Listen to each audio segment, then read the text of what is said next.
just repeats the note.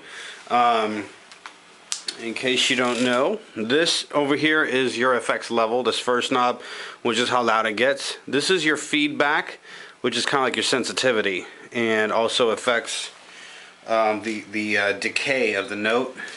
And then this delay time is the length of the note. Right now I'm on the 200 millisecond delay setting, which I can mess around for you.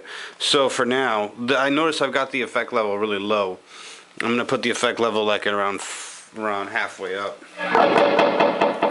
Notice it's substantially higher.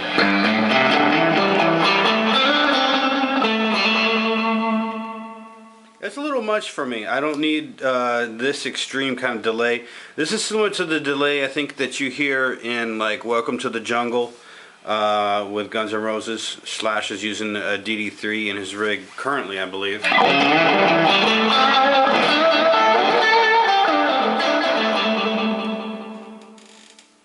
It's a little hardcore.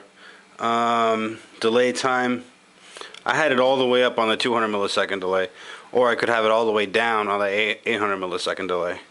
So I'm going to start with that. I just started with what I use it for, but I'm going to start going through the order of the options all the way to the left. This is going to be short delay. So it's almost imperceptible. It just thickens up the note that you're playing. If I put everything in the middle, kind of. Just try it like that, with everything in the middle.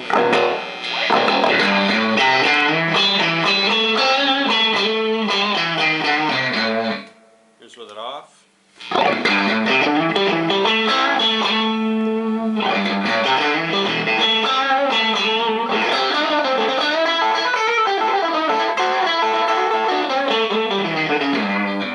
It just thickens everything up, which personally I don't like to use it like that.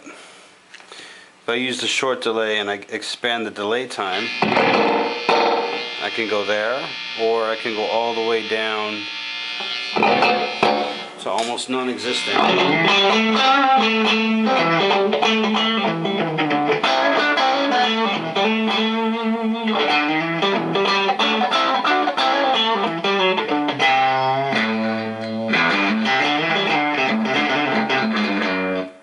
Don't really hear much difference. Of course, you do get a difference when you go more extreme, like this. I wonder if I roll my effect level down.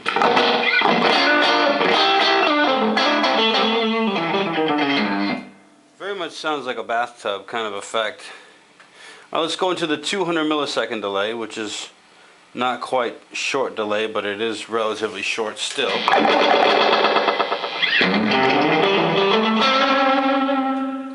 You could use, in fact, let's try a little less feedback. This level is the volume of the actual delay. In other words, the note that repeats after the note of the one that you plucked, what volume level do you want that to be at?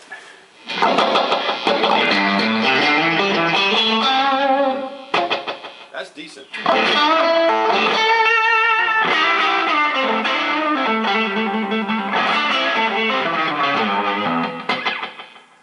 Okay, could still be a little much. Increase the delay time. Let's increase the feedback. Roll back the effect level.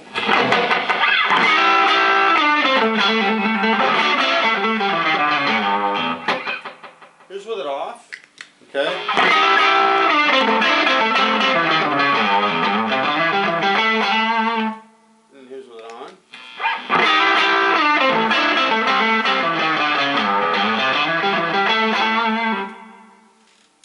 Very nice. I could put a little bit louder.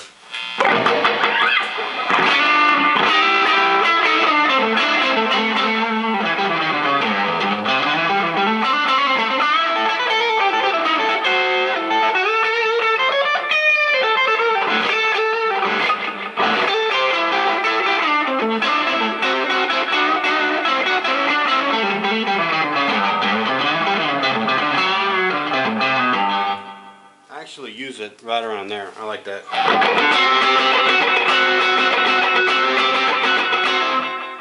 Of course, if if you're playing funk, you should take it off. Actually, I'm going to roll back the feedback a bit. If you're doing funk, you want to drive.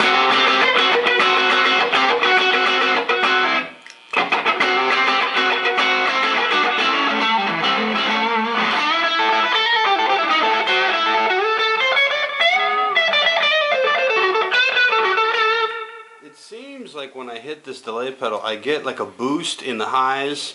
It thins it, like, I don't know if it compresses it or thins it out a bit, and it boosts the volume, and it's kind of nice actually. I don't know if it's just perception. An interesting thing about this pedal is when you engage the pedal in series with the distortion pedal, which right now I'm not. I'm straight into the pedal, straight into the amp. But if I have a distortion pedal behind it, then if I turn the distortion pedal on, then the effect of the delay is increased. That is kind of annoying. I don't know. I think that's why a lot of guys actually use their delay in the rack or through the send and return, and not in the succession of your pedals on the board. Because increasing the output signal or the gain sensitivity of your signal before it hits the delay actually gives you more of a delay effect. So if you had the perfect amount of delay on the clean tone and then you hit your distortion, all of a sudden you're drowning in delay, which I've noticed live. That's why I tend to only use this delay with a distortion pedal live when I'm soloing only. That's like the only time I'll use delay, is while I'm playing a solo. And that's only if it calls for it. Okay, so moving forward, this is the 800 millisecond delay. Let's listen to that. So notice this is the other extreme. I'm going to actually roll this down.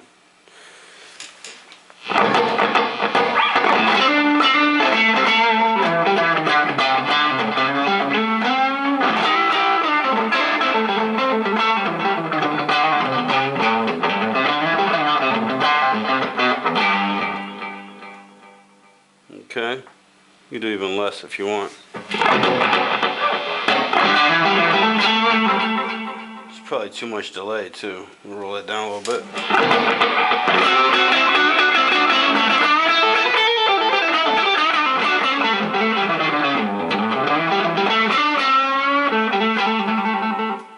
That's fine. You can use that. Put a little more feedback on there. Let's get a little more ambient.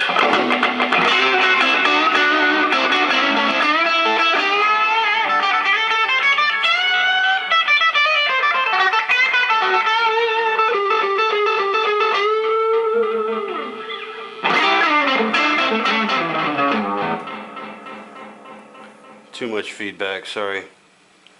It's got lots of delay right now. Probably, in real life I don't use this much delay. I use like a tiny bit of delay. It's like you can't even tell I'm using delay, you know, hopefully. Alright, now this is a feature I never use, but I could.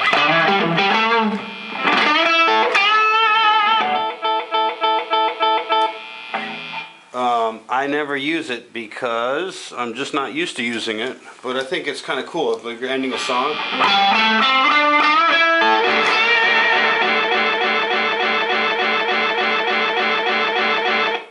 See how that thing just loops?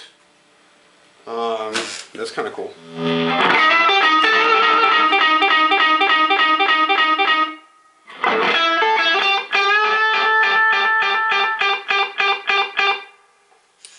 So you'd have to practice with that, but I'm sure there are cool ways of using that, you know?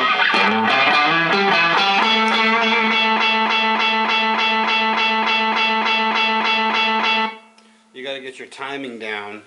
I think I nailed it just now, but the other ones might not have been as good. So anyway, it's kind of a nice trick you can use in a song for a transition or an ending or an intro, I suppose. A little more creative. This has a output. It does not have stereo output. That's a detriment, I believe. I've owned in my life the DD-3, the DD-5, and the DD-7. The DD-5 and the DD-7 have stereo outputs, which I used to use my amps in stereo. Right now I'm not using stereo amps, so it's not a big deal. And I don't know. I'm also a big fan of the MXR carbon copy, which is it's stripped down. It has less bells and whistles. I think this has way too many bells and whistles than I personally need. But it's a good pedal. It does this job. I know Joe Bonamassa uses it. Slash uses it, like I mentioned, and I use it too.